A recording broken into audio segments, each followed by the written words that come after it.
आज का लेक्चर भी फंडामेंटल राइट पर बेस होगा क्योंकि फंडामेंटल राइट को आपको बहुत ही अच्छे से पढ़ने की ज़रूरत होती है।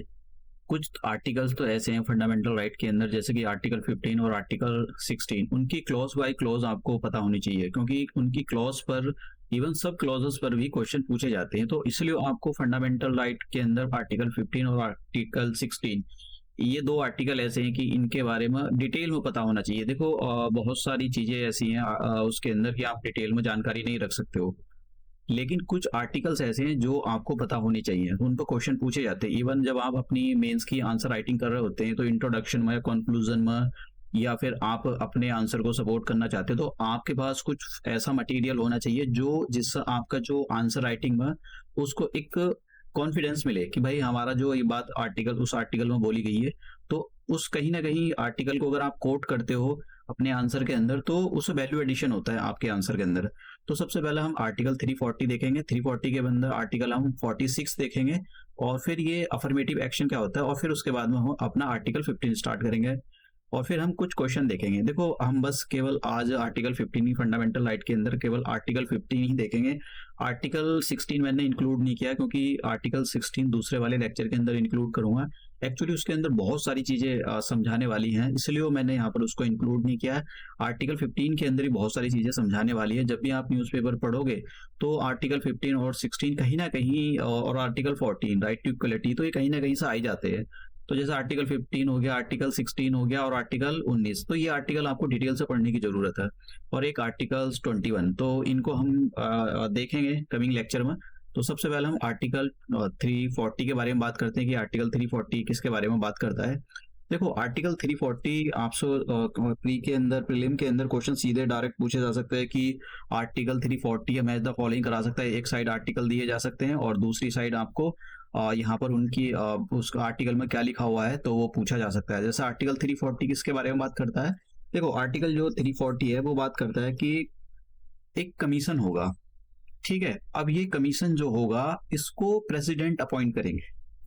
अब इस कमीशन का क्या काम होगा, इस कमीशन का काम ये होगा कि ये जो कमीशन है वो सोशली, बहुत इंपॉर्टेंट यहाँ पर वर्ड है, सोशली और एजुकेशनली बैकवर्ड क्लासेस के बारे में स्टडी करेगा कि भाई उनकी जो देश के अंदर जो टेरिटरी ऑफ इंडिया है उसके अंदर इनकी क्या दशा है और कैसी है उनकी दशा। तो उसके बारे में उनको कैसे, अगर कहीं ना कहीं वो सोसाइटी में पीछे रह रहे हैं तो उनको कैसे आगे लाया जाए, क्या प्रोविजन, क्या अफर्मेटिव एक्शन ले सकती है सरकार, इसके बारे में भी हम देखेंगे कि भाई अफर्मेटिव एक्शन का क्या मतलब होता है। तो आर्टिकल इसीलिए यही बात करता है। देखो, मैं आपको एक बात बता देता हूँ कि किसी पर्टिकुलर कास्ट के बारे में यहाँ पर बात नहीं कही। यहाँ पर जो शब्दों का यूज है वो सोच समझ कर, सोशली और एजुकेशनली बैकवर्ड क्लासेस। तो ये जो सोशली और एजुकेशनल बैकवर्ड क्लासेस है इसके अंदर कोई एक पर्टिकुलर कास्ट नहीं आती, इसके अंदर बहुत सारी कास्ट आती है। ये ऐसी कास्ट हैं जो सोशली और एजुकेशनली बैकवर्ड है। देखो, SC ST से ये जो कास्ट है ये अलग है, ठीक है। तो SC ST के लिए अलग बना हुआ है आर्टिकल, और यहाँ पर केवल हम जो सोशली और एजुकेशनली बैकवर्ड क्लासेस है उनके बारे में बात करते हैं, और फिर उसके बारे में हम कमिंग लेक्चर में 16 में और डिटेल से इन कास्ट के बारे में पढ़ेंगे। तो ये जो कमीशन आर्टिकल 340 यही कहता है कि जो प्रेसिडेंट है वो एक कमीशन अपॉइंट करेंगे जो हमारे देश के अंदर जो सोशली और एजुकेशनली बैकवर्ड क्लासेस वो उनके बारे में स्टडी करेगा और देखेगा उनकी क्या कंडीशन है देश के अंदर। फिर वो एक रिपोर्ट बनाएगा और वो जो रिपोर्ट होगी वो प्रेसिडेंट को सौंपी जाएगी, और प्रेसिडेंट उस रिपोर्ट को पार्लियामेंट में रखेंगे, पार्लियामेंट के हर एक हाउस में उस रिपोर्ट को रखेंगे। और उस रिपोर्ट में ये जो कमीशन बनाया गया है, इस कमीशन को ये भी काम दिया जाता है कि भाई आप जो उनकी कंडीशन खराब है तो ये बताओ उनको ऊपर उठाने के लिए, सोसाइटी में जो पीछे रह गए वो सोसाइटी में ऊपर उठाने के लिए उनको क्या सॉल्यूशन है, क्या करना चाहिए। तो ये अपने जो सॉल्यूशन है ये भी बताते हैं अपनी जो जब भी रिकमेंडेशन बनती है। तो देखिए, अभी तक इस कमीशन के अंदर ये जो आर्टिकल 342 के अंदर दो कमीशन बने हैं। एक तो हम अगर इसको जब दूसरा वाला लेक्चर देखेंगे, एक तो काकर खेलकर कमीशन बना था, ठीक है। और उसकी जो उसको फर्स्ट जो एजुकेशनली और बैकवर्ड कमीशन था, तो उसकी जो रिकमेंडेशन थी उनको ध्यान नहीं दिया गया था। फिर दूसरा मंडल कमीशन बना था, तो मंडल कमीशन के बारे में हम आर्टिकल 16 के बारे में पढ़ेंगे, और वहाँ पर जो है मंडल केस के बारे में भी देखेंगे कि जो मंडल केस था सुप्रीम कोर्ट में, उसने क्या क्या बोला था रिजर्वेशन से रिलेटेड। तो ये आर्टिकल 340 यही कहता है कि ये कमीशन है, ये कमीशन सोशली और एजुकेशनली बैकवर्ड क्लासेस की स्टडी करने के लिए बनाया जाएगा कि उनकी क्या कंडीशन है देश के अंदर। तो अगर आपको सोशली और एजुकेशनली बैकवर्ड क्लासेस के अंदर बात करनी हो कि भाई क्यों सरकार ऐसे करती है, तो सरकार इसलिए रिजर्वेशन का प्रावधान करती है या उनकी कंडीशन को सोसाइटी में ठीक करने के लिए बोलती है, क्योंकि हमारे कॉन्स्टिट्यूशन के अंदर एक आर्टिकल है, जो कॉन्स्टिट्यूशन मेकर हैं उनको पता था कि हमारे देश के अंदर जो सोशली और एजुकेशनली बैकवर्ड क्लासेस है, उनके लिए कुछ ना कुछ उनको सोसाइटी में आगे लाने के लिए कुछ कॉन्स्टिट्यूशन में प्रावधान होने चाहिए, इसलिए उन्होंने आर्टिकल 340 डाला, और 340 यही कहता है। फिर उसके बाद में आर्टिकल 46, तो देखिए आर्टिकल 46 है, ये आर्टिकल 40, देखिए मैं यहाँ पर ये बताता हूँ, ये आर्टिकल 340 जो 340 है, ये कोई फंडामेंटल राइट नहीं है, ये बस हमारे कॉन्स्टिट्यूशन के अंदर एक लिखा हुआ आर्टिकल, फंडामेंटल राइट की कैटेगरी में नहीं आता है। फिर आर्टिकल यहाँ पर बात करते हैं हम आर्टिकल 46 के बारे में, तो ये जो आर्टिकल 46 है ये फंडामेंटल राइट में नहीं आता है, ये हमारे पास एक चैप्टर आएगा जो हम इसके बाद में पढ़ेंगे, उसको directive principle of state policy DPSP, तो ये जो है पार्ट 4 के अंदर आएगा, तो इसको हम अलग से देखेंगे इसका कमिंग लेक्चर के अंदर। तो पार्ट 4 के अंदर आता है, तो इसके अंदर एक आर्टिकल है आर्टिकल 46। अब आर्टिकल 46 क्या कहता है, आर्टिकल 46 ये कहता है कि जो स्टेट है, स्टेट का मतलब हो गया यहाँ पर इंडिया, भारत, और स्टेट का मतलब कोई ऐसा नहीं है कि कोई भारत सरकार या यहाँ पर state government, central government, municipality, तो ये स्टेट की डेफिनेशन में आती हैं। मैंने आपको इसलिए पीछे वाले लेक्चर में बताया था कि स्टेट की डेफिनेशन में कौन कौन आते हैं। तो स्टेट जो है यहाँ पर जो एजुकेशनल और इकोनॉमिक मतलब बैकवर्ड क्लासेस हैं, उनके इंटरेस्ट को सोसाइटी में ऊपर लाने के लिए, ठीक है, सरकार कुछ प्रावधान कर सकती है। तो देखिए यहाँ पर लिखा है, देखिए ये बहुत इंपॉर्टेंट आर्टिकल होते हैं, आपको जब भी आप अपना ऐसे राइटिंग कर रहे हो या मेंस के क्वेश्चन लिख रहे हो, तो कुछ आर्टिकल्स आपको पता होने चाहिए, क्योंकि हमारी सोसाइटी के अंदर प्रॉब्लम है और आप अपने आंसर लिखते जा रहे हो, लेकिन आपने कॉन्स्टिट्यूशनल प्रोविजन, कॉन्स्टिट्यूशन का कोई एंगल नहीं डाला है, तो देखिए आपके आंसर में जो है डिफरेंस आएगा आपके जब भी आपको मार्क्स मिलेंगे। और एक बंदा जो अपने आंसर राइटिंग में आर्टिकल्स भी लिखता है, कॉन्स्टिट्यूशनल प्रोविजन भी लिखता है, तो उसको अच्छे मार्क्स मिलेंगे। तो यही होता है कि आंसर तो मार्क्स तो सभी को मिलते हैं जो आंसर लिखते हैं, लेकिन किसी को कम मिलते हैं, किसी को ज्यादा मिलते हैं। तो किसी को ज्यादा इसलिए मिलते हैं क्योंकि वो जो अपना आंसर है उसके अंदर बहुत सारे एंगल जो है वो इंक्लूड करता है, एक कॉन्स्टिट्यूशनल एंगल भी इंक्लूड करेगा। तो आर्टिकल 46 यही कहता है कि स्पेशल स्टेट को जो है स्टेट का मतलब हो गया हमारे देश में सरकारें, सरकार का मतलब जैसे लेजिस्लेटर होगी, और जो स्टेट लेजिस्लेटिव असेंबली होगी, पार्लियामेंट हो गया, म्यूनिसिपैलिटी होगी, तो ये सब स्टेट की कैटेगरी में आते हैं, लोकल बॉडी जो होती है। स्पेशल केयर द एजुकेशनल और economic interest of the weaker section. तो वीकर सेक्शन जो शब्द यूज हुआ है यहाँ पर, तो वीकर सेक्शन का मतलब यही होता है कि जो हमारी सोसाइटी में सोशली और एजुकेशनल बैकवर्ड क्लासेस हैं, ये भी वीकर सेक्शन, क्योंकि देखो हमारे यहाँ पर कोई ओबीसी के बारे में कोई पर्टिकुलर कुछ बोला नहीं गया है, लेकिन सोशली और एजुकेशनल क्लासेस के बारे में यहाँ पर शब्दों का यूज किया गया है। तो क्योंकि ये जो सोशली और एजुकेशनल बैकवर्ड क्लासेस है, ये किसी एक पर्टिकुलर कास्ट को नहीं करती, कोई भी कास्ट हो सकती है जो सोशली और एजुकेशनल बैकवर्ड है। तो यहाँ पर जो वीकर सेक्शन है, वीकर सेक्शन के इंटरेस्ट को आगे बढ़ाने के लिए सरकार कुछ ना कुछ कर सकती है उनके इंटरेस्ट को, जैसे कोई रिजर्वेशन का जो है उनको जस्टिस दिलाने के लिए कोई रिजर्वेशन का प्रावधान कर सकती है। तो हमारे यहाँ पर बहुत सारी चीजों को जोड़ जाड़ कर, जो बहुत सारे आर्टिकल्स का हवाला देकर रिजर्वेशन की पॉलिसी को लाया गया है। अभी जो आर्टिकल जैसे मैंने बताया कि directive principle of state policy के अंडर आता है, तो ये और जस्टिसिएबल नहीं है। जस्टिसिएबल का मतलब देखो, अभी हम directive principle of state policy पढ़ेंगे। फंडामेंटल राइट क्या है, जस्टिसिएबल है। अगर फंडामेंटल राइट आपके वॉयलेट होते हैं या उनका उल्लंघन होता है, तो आप डायरेक्टली सुप्रीम कोर्ट या हाई कोर्ट जा सकते हो। लेकिन अगर directive principle of state policy का वॉयलेशन होता है, तो आप सुप्रीम कोर्ट नहीं जा सकते हो, इसलिए ये नॉन जस्टिसिएबल है। तो आप इनको जो है, अब यहाँ पर एक अफर्मेटिव एक्शन है, तो देखिए ये अफर्मेटिव एक्शन का क्या मतलब होता है इसका। देखो आपको वैसे तो कम चांसेस है, लेकिन ऐसे भी आ सकता है, राइट अ शॉर्ट नोट लिखने के लिए आ सकता है। तो आप ये जो पॉइंट है ये वाले कोट कर सकते हो अफर्मेटिव एक्शन के अंदर, और एक दो आर्टिकल भी आप आर्टिकल जैसे 15 हो गया, फिर आर्टिकल 16, उनके भी थोड़े जो है रेफरेंस दे सकते हो। देखो अफर्मेटिव एक्शन का मतलब क्या होता है, जैसे पहले तो मैं आपको बताता हूँ जो फंडामेंटल राइट है, ये फंडामेंटल राइट नकेल कसने का काम करते हैं सरकारों पर। स्टेट पर नकेल कसने का काम करते हैं, क्योंकि फंडामेंटल राइट क्या है, रिस्ट्रिक्शन है। किस पर देखो, ये बहुत इंपॉर्टेंट है। मैंने फंडामेंटल राइट के बारे में आपको पीछे वाले लेक्चर में उसकी डेफिनेशन का बारे में बता दी। ये जो है क्लेम्स है, ये किसके क्लेम्स है? फंडामेंटल राइट जो है ये क्लेम्स है।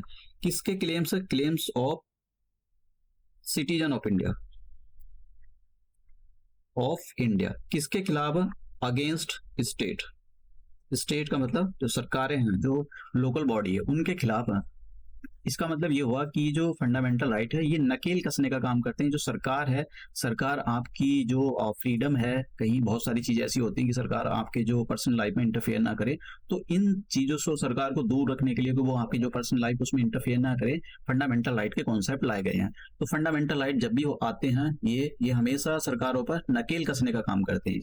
लेकिन कुछ फंडामेंटल राइट ऐसे होते हैं कि सरकार को वो पावर देते हैं। देखो फंडामेंटल राइट होते क्या? फंडामेंटल राइट सरकार की पावर छीनते हैं और सिटीजन को देते हैं। तो आप समझ रहे हो, सरकार के हाथ काट रहे हैं यहाँ पर। जो स्टेट होता है, स्टेट के हाथ काट रहे हैं, उसकी पावर छीन रहे हैं, लेकिन लोगों को पावर दी जा रही है यहाँ पर। अब अफर्मेटिव एक्शन में होता क्या है? अफर्मेटिव एक्शन में सरकार को पावर दी जाती है, स्टेट को पावर दी जाती है, किस लिए? लोगों की भलाई के लिए। जैसे मैं आपको एक एग्जांपल लेता हूं, हमारे यहाँ पर रिजर्वेशन का प्रावधान है। तो रिजर्वेशन क्या है? Affirmative action. क्यों? क्योंकि देखिए कुछ बहुत सारी जो हमारा जो देश है वो कल्चरली और लिंग्विस्टिकली मतलब एक डाइवर्स सोसाइटी है। तो यहाँ पर अलग अलग टाइप के धर्म के, अलग अलग जात के लोग रहते हैं। और यहाँ पर हमारी जो सोसाइटी वो कास्ट के आधार पर बहुत टाइम से बटी हुई है, वैदिक कल्चर से बटी हुई है। तो यहाँ पर काफी लोगों के साथ डिस्क्रिमिनेशन हुआ है। तो उनको सोसाइटी में आगे बढ़ाने के लिए सरकार को कुछ अपनी साइड से बेनिफिट देना पड़ेगा ऐसे लोगों को, जैसे SC ST या जो सोशली एजुकेशनल बैकवर्ड क्लासेस है उनको, क्योंकि वो बहुत गरीब हैं। उनको कभी उनके साथ बहुत सारे एट्रोसिटीज हुई हैं, चाहे वो आप इंडियन मेडिवल हिस्ट्री ले लो, मॉडर्न हिस्ट्री ले लो, कहीं भी पढ़ो, उनको अंग्रेजों ने उनके साथ अत्याचार करा है। तो उनको आगे बढ़ाने के लिए, उनको पढ़ने का मौका नहीं मिला, तो उनको आगे बढ़ाने के लिए सरकार को उनको रिजर्वेशन देना पड़ेगा।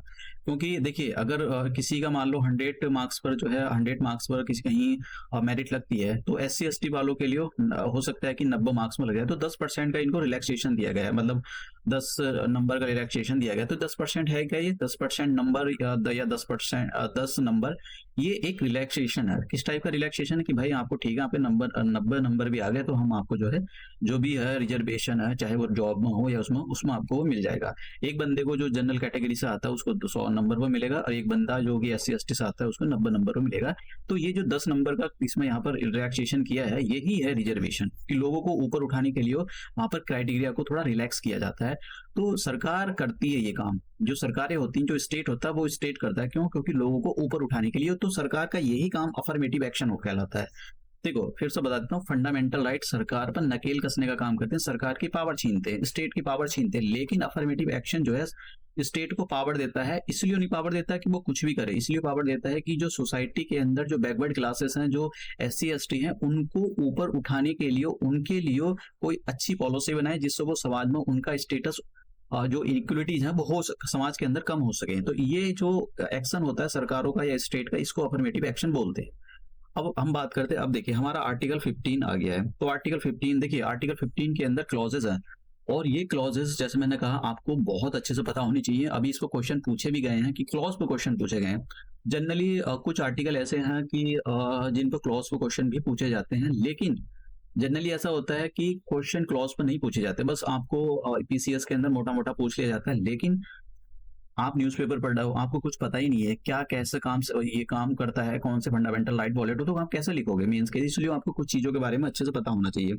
तो आर्टिकल 15 का जो क्लॉज 1 है, देखिए ये ऐसा होता है, ऐसे लिखा जाता है, article 15 clause 1, article 15 clause 2, article 15 clause 3, article 6, ये इस टाइप से क्लॉजेस बनी हुई है।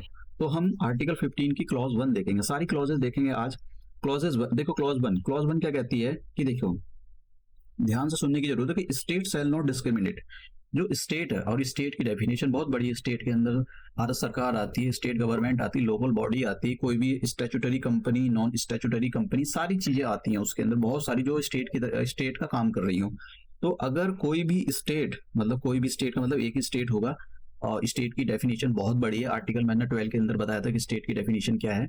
तो अगर स्टेट सरकार जो सिटीजन है, उन पर डिस्क्रिमिनेशन करता है। किस बेसिस पर? उनके धर्म के आधार पर, रिलीजन, रेस, कि जैसा अंग्रेज थे, अंग्रेज क्या करते थे, अंग्रेज बोलते थे कि नहीं भाई, ये जो इंडियन होते हैं ना, ये जो ना ये ज़्यादा टाइम तक जिंदा नहीं रहते, क्योंकि इनका जो है डीएनए खराब है, इनका जो है ये अच्छे नहीं है। लेकिन जो वो इंडियन होते, मतलब ये इंडियन के बारे में गलत गलत बोलते थे। तो और अपनी रेस के बारे में अच्छा बोलते थे। देखो ब्रिटिश जो होते हैं अच्छे होते हैं, गोरे होते हैं एकदम, उनको कोई बीमारी नहीं लगती। तो ऐसा मतलब रेस का डिस्क्रिमिनेशन। तो रेस का मतलब किसी पर्टिकुलर कम्युनिटी को उनके जन्म के आधार पर या किसी के बेसिस पर आधार पर उनको नीचा दिखाया जाता है कि भाई आपकी जो डीएनए में डिफेक्शन है, ये है, दुनिया भर की सारी ये तो रेस में आता है ये। अब कास्ट, कि भाई कास्ट के आधार पर किसी पर डिस्क्रिमिनेशन करना। सेक्स, लड़का है लड़की के आधार पर कि लड़के को ज्यादा जो है जॉब, लड़के को अभी भी होता है, वैसे ही सोसाइटी में खत्म नहीं हुआ है, क्योंकि ये इतने टाइम से वैदिक कल्चर से चला हुआ आ रहा है, तो इतनी जल्दी कैसे खत्म हो जाएगा अभी एक 70-75 सालों में? तो बहुत टाइम से ये चलता आ रहा है, और सरकारें और बहुत लोग अब इसको खत्म करने के लिए काम भी कर रहे हैं। इसलिए हमारे कॉन्स्टिट्यूशन या अलग जो स्टेचुटरी नॉन स्टेचुटरी राइट है, तो उसके लिए कुछ प्रोटोकॉल बनाई गई हैं। अब देखिए, किसी के बर्थ के आधार पर आप जो है किसी के साथ डिस्क्रिमिनेशन करती है। जैसे बिहार है, बिहार में कोई बंदा जन्म आया और यूपीएससी की वैकेंसी निकलती है, तो आप ऐसा नहीं, और एक बंदा उत्तर प्रदेश में, एक मध्य प्रदेश में, तो ऐसा नहीं है कि भाई मध्य प्रदेश या उत्तर प्रदेश में आप किसी टाइप का कोई डिस्क्रिमिनेशन करोगे। सरकार जो है, देखिए ये जो आर्टिकल क्लॉज बना है, ये केवल सरकार पर नकेल कसता है कि सरकार किसी के साथ डिस्क्रिमिनेशन नहीं कर सकती जब भी कोई पॉलिसी बना रही होगी। ठीक है। अब इसके लिए देखिए, इसके लिए क्या है, इसके लिए जो सरकार है, कि सरकार जो किसी पर डिस्क्रिमिनेशन न करे, state shall not discriminate against the any citizen. ये बहुत इंपॉर्टेंट शब्द है। ये जो religion, race, caste, sex, place of birth, ये एनी ऑफ देम, किसी पर भी अगर सरकार डिस्क्रिमिनेशन करती है सिटीजन के साथ में, कि भाई नहीं नहीं, जैसे मान लो कि कहीं कोई पॉलिसी बना दी गई, अनाज के ले लो, कि अगर ये कहने लगे कि नहीं नहीं भाई, तुम जो है लड़के हो तो तुमको अनाज नहीं मिलेगा, या तुम लड़की हो तुमको अनाज मिलेगा, तो इस टाइप का जो अगर डिस्क्रिमिनेशन करती है सरकार, तो सुप्रीम कोर्ट आप जा सकते हो। ठीक है। अब देखिए, यहाँ पर हमारे देश के अंदर डिस्क्रिमिनेशन को खत्म करने के लिए तो सरकार ने एक जो है एक एक्ट पास किया है, शेड्यूल कास्ट और schedule tribe prevention of atrocities act 1989। देखिए, जब भी आप अपने मेंस में लिख रहे हो, तो आपको इस टाइप के एक्ट्स के बारे में लिखना चाहिए। अब अभी यूपी के अंदर जो हाथरस वाली इंसिडेंट हुआ था, तो उसके अंदर क्या हुआ, 19 साल की लड़की के साथ एक जो दलित क्लास आती थी, उसके साथ रेप हुआ। तो वो एक अपर कास्ट के जो लड़के थे, वो इन्वॉल्व थे उसके अंदर। तो ये कहीं ना कहीं ये बताता है कि अभी भी हमारी सोसाइटी के अंदर भले से लॉ आ गए या कॉन्स्टिट्यूशनल प्रोविजन है, लेकिन सोसाइटी का माइंडसेट चेंज नहीं हुआ अभी भी जो दलित हैं उनके साथ उनकी जो लड़कियां होती है या एट्रोसिटीज होती है, मतलब वो अभी भी जारी है। तो यहाँ पर आप इसका एग्जांपल दे, तो रिसेंटली एग्जांपल था ये, तो उत्तर प्रदेश में इंसिडेंट हुआ था। सरकार ने ये जो एक्ट है, शेड्यूल कास्ट और शेड्यूल ट्राइब्स, ये एक्ट भी पास कर रखा है, ला रखा है, लेकिन वही है कि होता नहीं है कुछ भी। देखो सोसाइटी में क्या है, जब तक लोगों का माइंड सेट नहीं होता, जैसे इंडिया के अंदर करप्शन को लेकर बहुत सारे रूल रेगुलेशन कानून बने हुए हैं, लेकिन क्या करप्शन खत्म हो गया? Even politician, IAS officer, IPS officer, मतलब सारे लोग करप्शन करने पर लगे हुए हैं। तो सोसाइटी कैसे बढ़ेगी? लोगों का माइंड सेट ही नहीं है कि करप्शन को खत्म किया जाए। तो इसलिए मतलब अगर माइंड सेट नहीं होता, तो आप रूल रेगुलेशन कितने भी बना लो, वो सारे फेल हो जाते हैं। तो माइंड सेट, जो लोगों का जो माइंड सेट चेंज होना जरूरी होता है। अब बात करते हैं क्लॉज 2 के बारे में। तो क्लॉज 2 क्या कहता है? देखिए, बहुत क्लॉज 1 केवल स्टेट डिस्क्रिमिनेशन नहीं कर सकता। क्लॉज 2 ये कहता है कि देखिए भैया, किसी भी सिटीजन को उसके धर्म के आधार पर, रेस के आधार पर, कास्ट के आधार पर, सेक्स के आधार पर, प्लेस ऑफ बर्थ और एनी ऑफ देम, कोई भी आप उन पर जैसे डिसेबिलिटी नहीं, लाइबिलिटी नहीं इम्पोज कर सकते हो, रिस्ट्रिक्शन नहीं लगा सकते हो, किसी भी टाइप का कुछ भी कंडीशन नहीं लगा सकते हो। किस किस चीज को लेकर आप जो है उन पर रिस्ट्रिक्शन या वो मतलब डिस्क्रिमिनेशन नहीं कर सकते हो। देखो, मान लो कि कोई पब्लिक पार्क है या पब्लिक रेस्टोरेंट है, और पब्लिक रेस्टोरेंट है क्योंकि वो सरकार के द्वारा उसकी फंडिंग होती है। तो अगर आपको कोई रोक दे उसके अंदर, पब्लिक रेस्टोरेंट के अंदर खाना खाने से रोक दे कि भाई ठीक है, तुम जो है फलाना कास्ट से हो, या तुम ऐसा बोल दे कि भाई नहीं नहीं, तुम तो मुस्लिम हो, तुमको नहीं खाना खिलाएंगे हम यहाँ पर, मुस्लिमों के लिए नहीं है, तो वो सीधा हो जाएगा सुप्रीम कोर्ट या हाई कोर्ट, बोलेगा देखो साहब, ये तो इन्होंने मुझे पब्लिक रेस्टोरेंट में जाने से रोका है, ये तो सबके लिए ओपन है, चाहे मेरा धर्म चाहे मुस्लिम हो या हिंदू हो, तो कोई भी इसको यहाँ पर आने से रोक नहीं सकता है। तो सरकार इस टाइप की पर्टिकुलर रिलीजन को लेकर मतलब डिस्क्रिमिनेशन नहीं कर सकती है। दूसरा, अगर मान लो कोई पब्लिक रेस्टोरेंट है, तो ऐसा नहीं होगा कि एक दो थालियां सेम टाइप की, ठीक है, तो अगर मान लो कोई हिंदू वाला आता है तो उसके लिए 40 रुपए 30 रुपए की थाली है, लेकिन जो अगर वो मुस्लिम वाला आता है उसके लिए 40 रुपए की, तो यहाँ पर क्या 10 रुपए का इस ज्यादा वसूला जा रहा है पब्लिक रेस्टोरेंट, जबकि यहाँ पर मैं ऐसी एग्जांपल ले रहा हूँ, जबकि यहाँ पर दोनों के लिए सेम जो प्राइस होने चाहिए, तो इस 40 रुपए इसलिए वसूले जा रहे हैं क्योंकि वो मुस्लिम है। तो यहाँ पर क्या हो रहा है, धर्म के आधार पर डिस्क्रिमिनेशन हो रहा है। तो ऐसा भी कोई भी नहीं कर सकता, सरकार भी नहीं कर सकती है। अगर कोई पब्लिक होटल, रेस्टोरेंट या प्लेस है, पब्लिक प्लेसेस, अगर कोई भी बंदा ऐसा जाता है तो।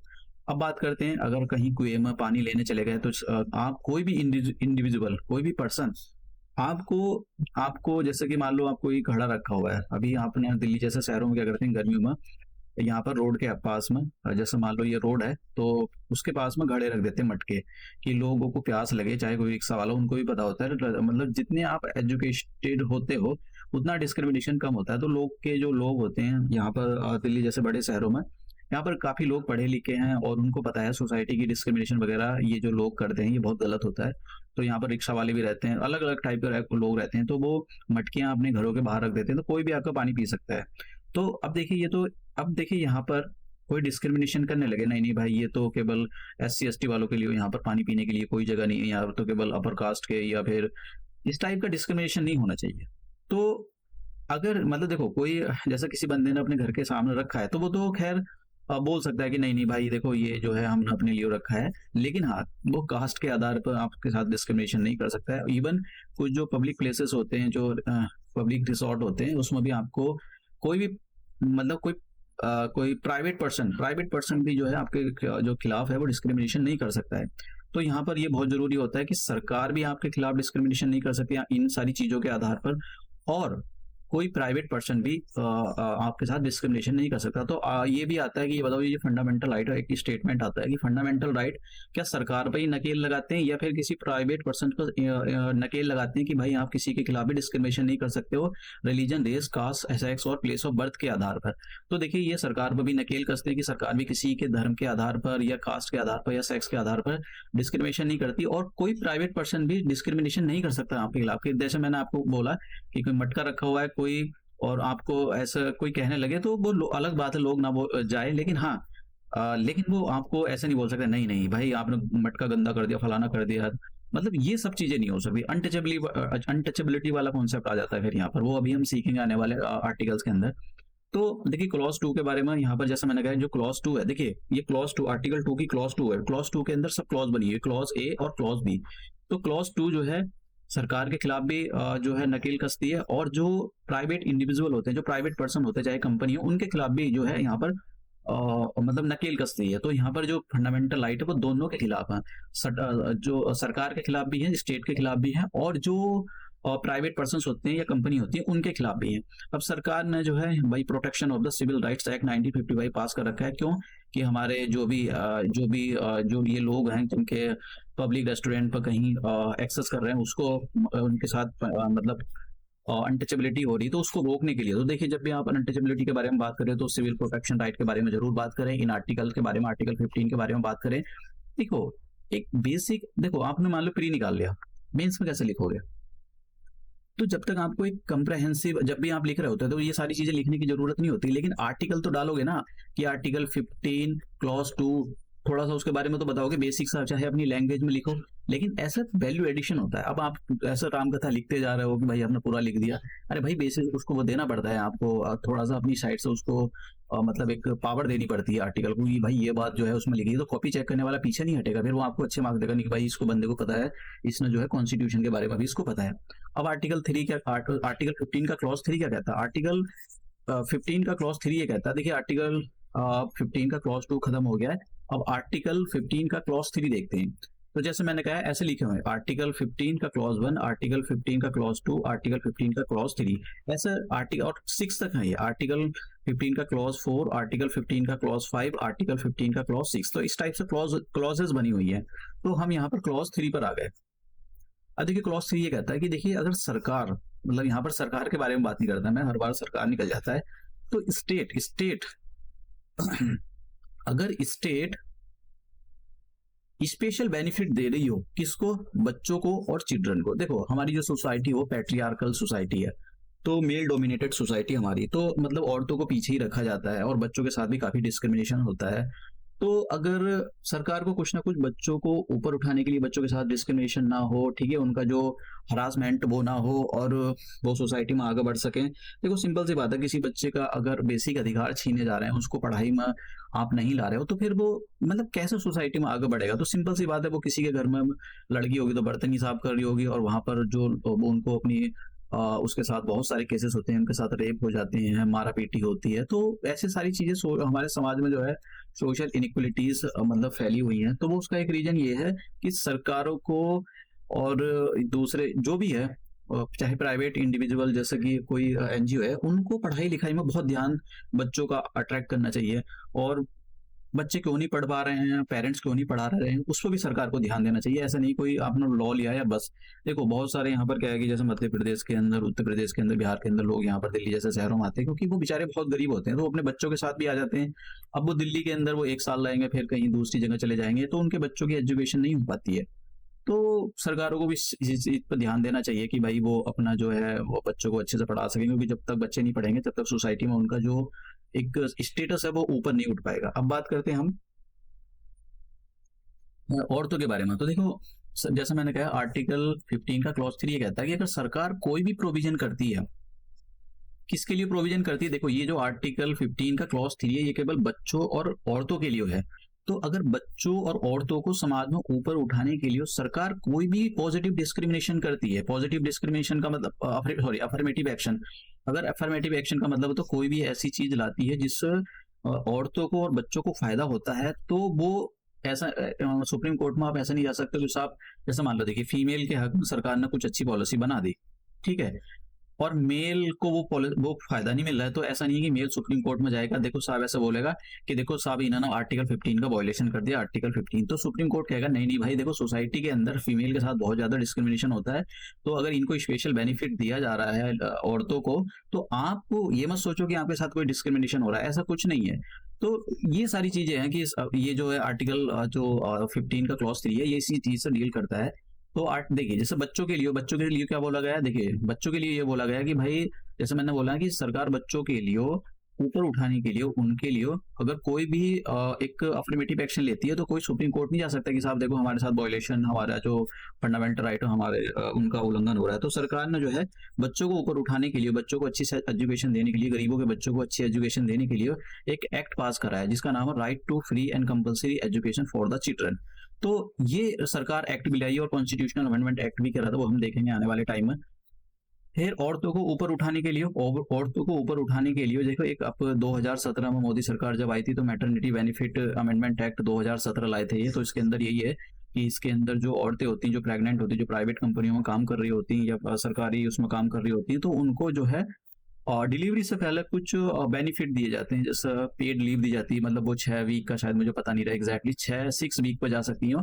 तो वो उन 6 वीक, आई डोंट थिंक, मुझे नहीं मतलब मुझे नहीं पता कि मैं भूल गया हूँ एग्जैक्टली वो कितना था, लेकिन उसको ऐसी था कि भाई 9 वीक या 12 वीक से पहले वो जो है उस पर जा सकती हैं, छुट्टी पर जा सकती हैं। तो वो उनकी जो छुट्टी होगी 12 वीक की, तो उनको सैलरी मिलेगी, पूरी सैलरी मिलेगी, ठीक है। तो ये सारी चीजें हैं। तो मैटरनिटी, तो अब मैं मेल कहने लगा सब हमको भी फायदा दो।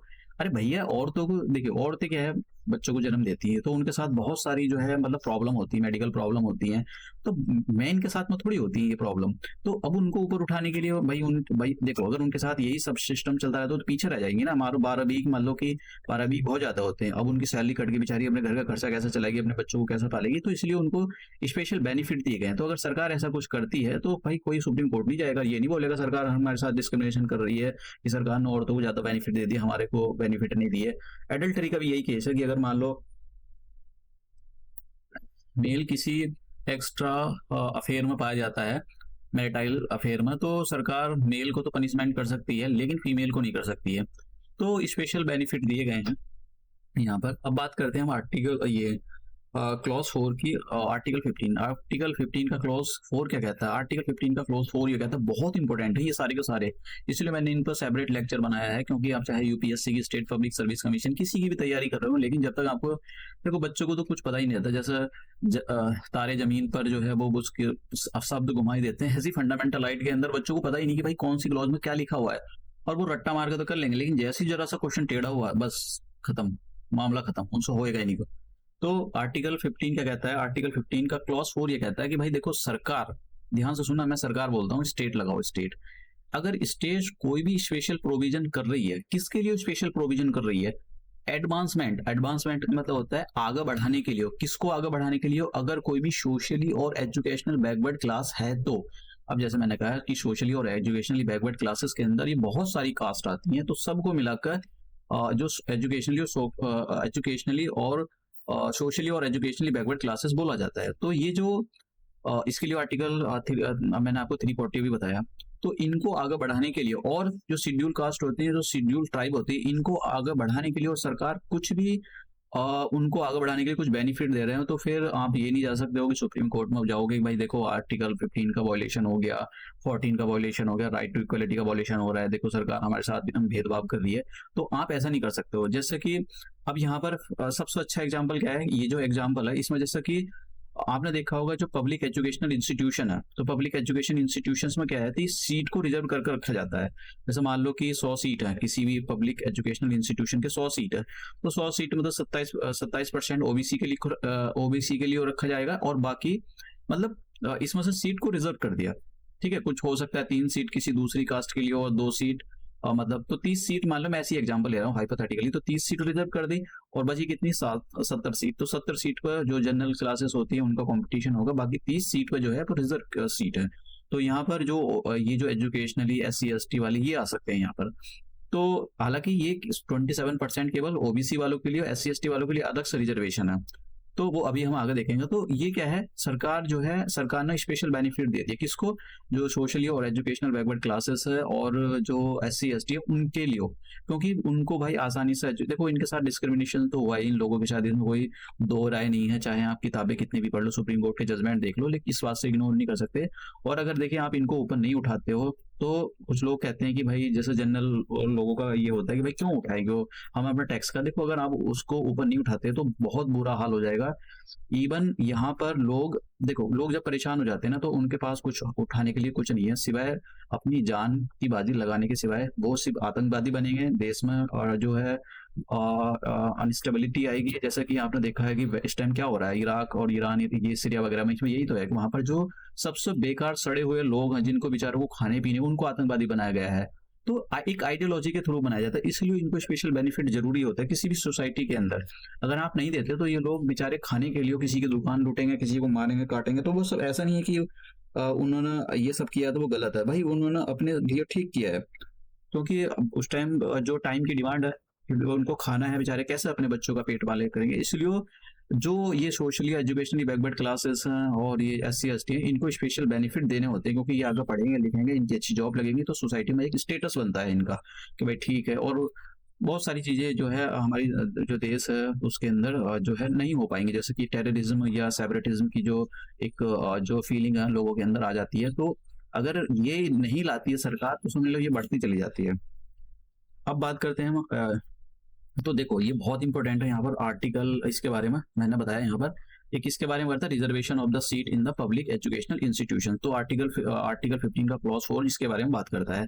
अब ये जो ये क्लॉज है इसके बारे में भी सुन लो, ये क्लॉज 4 है आर्टिकल 15 का, ये फर्स्ट अमेंडमेंट एक्ट हुआ था 1951, उसके अंदर ये क्लॉज डाला गया है, समझे आप। उस देखिए फर्स्ट कॉन्स्टिट्यूशनल अमेंडमेंट एक्ट हुआ था 1951 के अंदर, तो ये जो क्लॉज 4 है आर्टिकल 15 का, तो ये क्लॉज 4 आर्टिकल 15 की इसी एक्ट के थ्रू, ये जो कॉन्स्टिट्यूशनल अमेंडमेंट हुआ था 1951 में, फर्स्ट कॉन्स्टिट्यूशनल अमेंडमेंट एक्ट, इसी एक्ट के थ्रू इसमें आर्टिकल 15 में डाली गई है। अब बात करते हैं क्लॉज 5 और आर्टिकल ये, तो देखिए आर्टिकल 5 और ये आर्टिकल 15 का क्लॉज 5 क्या कहता है। आर्टिकल 15 का क्लॉज 5 ये कहता है कि अगर सरकार, देखिए बहुत जरूरी है, अगर सरकार फिर से सरकार आ गया यहाँ पर, स्टेट, अगर स्टेट कोई भी स्पेशल प्रोविजन करती है, ठीक है, किसी लॉ के थ्रू या कोई पॉलिसी बनाती है, किसके लिए, जो सोशली और एजुकेशनली बैकवर्ड क्लासेस हैं, और या फिर SC ST जो शेड्यूल ट्राइब है, उन लोगों को ऊपर उठाने के लिए। अब ऊपर कैसे उठाओगे, जैसे मैंने कहा कि ऊपर उठाने के 2 तरीके होते हैं। जैसे क्लॉज 4 में क्या था, क्लॉज 4 में आप सीट रिजर्व कर दो, SC ST वालों के लिए, OBC वालों के लिए सीट रिजर्व कर दो, ये भी एक तरीका है ऊपर उठाने के लिए, जो ठीक है। और दूसरा तरीका क्या है, मतलब बहुत सारे तरीके यूज किए जाते हैं। दूसरा तरीका ये भाई इनको अब आपने सीट तो रिजर्व कर दी, अब भाई एडमिशन का भी तो प्रावधान करो, एडमिशन का भी तो प्रावधान करो। पता लगा किसी की फीस 1 करोड़ फीस है मेडिकल एग्जाम के ले लिए, अब उसके अंदर कैसे करोगे आप? मेडिकल एग्जाम में वैसा नहीं होता है, लेकिन मैं दूसरा इंजीनियरिंग वाला ले लो आप, तो इंजीनियरिंग की मान लो कि हाँ भाई 35 लाख फीस, अब कैसे देगा बंदा? वही SC ST के पीछे खाने के लिए पैसे नहीं है तो पैसे कहाँ से देगा ये? उसको तो कुछ तो मतलब हो सकता है कि बैंक लोन भी देना है और बहुत सारी चीजें हो सकती हैं, तो फिर वो कैसे बढ़ेगा? तो इसलिए सरकार कहती है भाई इनका एडमिशन कराओ, सर एजुकेशनल इंस्टीट्यूशन में एडमिशन कराओ इनका। एडमिशन कराने के लिए आपको बहुत सारी चीज़ों का ध्यान रखना पड़ता है, जैसे कट ऑफ नीचे कर दो भाई। मान लो ये यहाँ पर कट ऑफ है तो भैया SC ST वालों के लिए कट ऑफ यहाँ पर कर दो, OBC वालों के लिए यहाँ पर कर दो, तो कट ऑफ से थोड़ा इनको थोड़ा सा रिलैक्स दो कि जिससे इनका एडमिशन हो सके। ठीक है, अब ये एडमिशन जो है यहाँ पर ये जो क्लॉज 5 है आर्टिकल 15 की, ये प्राइवेट जो स्कूल होते हैं प्राइवेट स्कूल में भी एडमिशन कराता है। जैसे मैं आपको एक बात बताता हूँ कि यहाँ पर दिल्ली के अंदर जो बच्चे होते हैं, जैसे कि यहाँ पर बहुत सारे स्कूल हैं, LPS स्कूल है यहाँ पर दिल्ली के अंदर, सलमान पब्लिक स्कूल है, बहुत सारे स्कूल हैं यहाँ पर, लोटस पब्लिक स्कूल है, लोटस वैली स्कूल है, बहुत सारे, एल्कोहल इंटरनेशनल है, DPS है, LPS है, बहुत सारे स्कूल खुले हुए हैं यहाँ पर।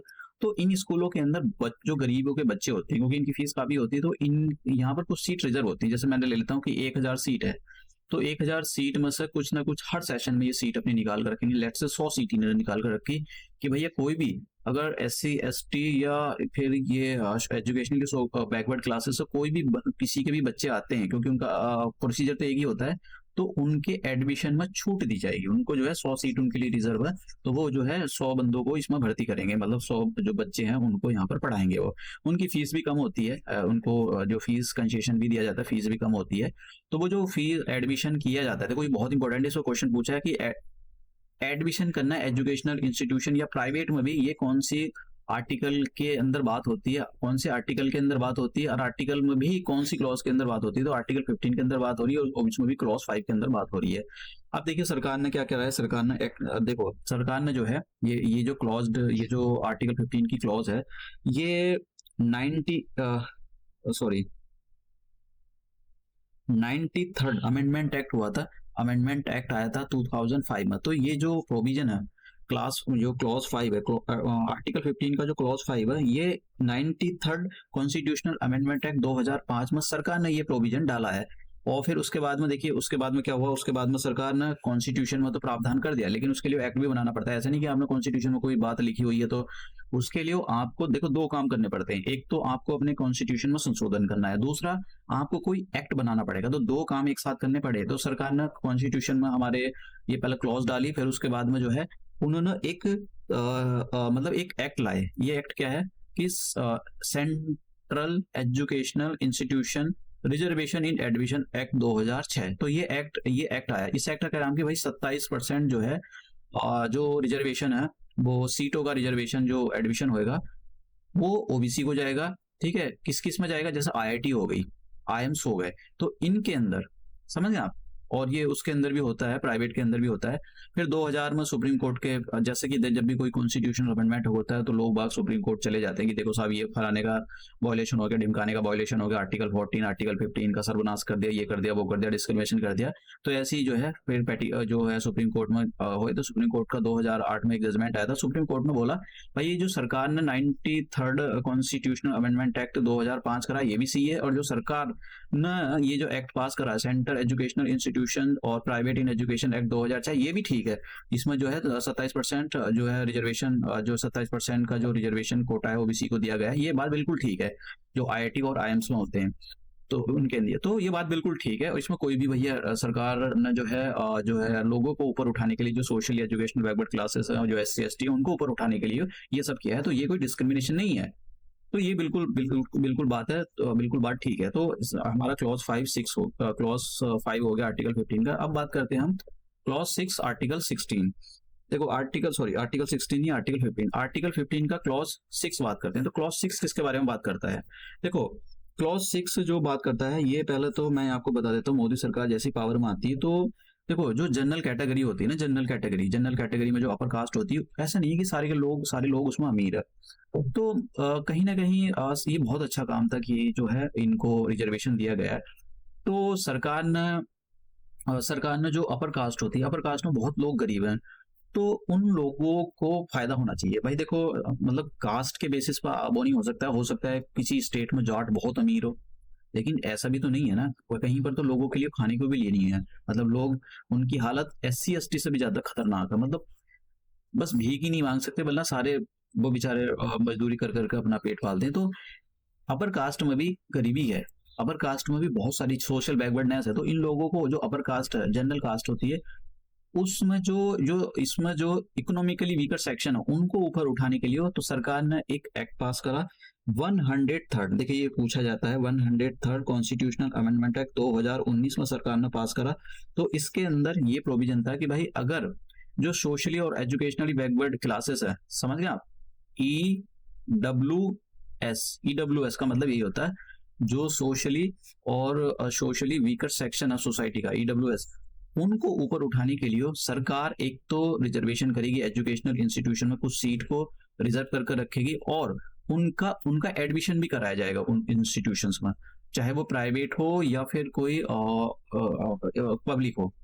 तो ये जो 10, अब ये है कितना, 10% का है ये। देखो सरकार ने जो सुप्रीम कोर्ट है, इंदिरा स्वामी जजमेंट में ये बोला कि भाई रिजर्वेशन 50% से ज्यादा नहीं जा सकता है, लेकिन ये जो 10% का प्रोविजन है जो ईडब्ल्यूएस वालों के लिए किया गया है, ये इस 50% से अलग है।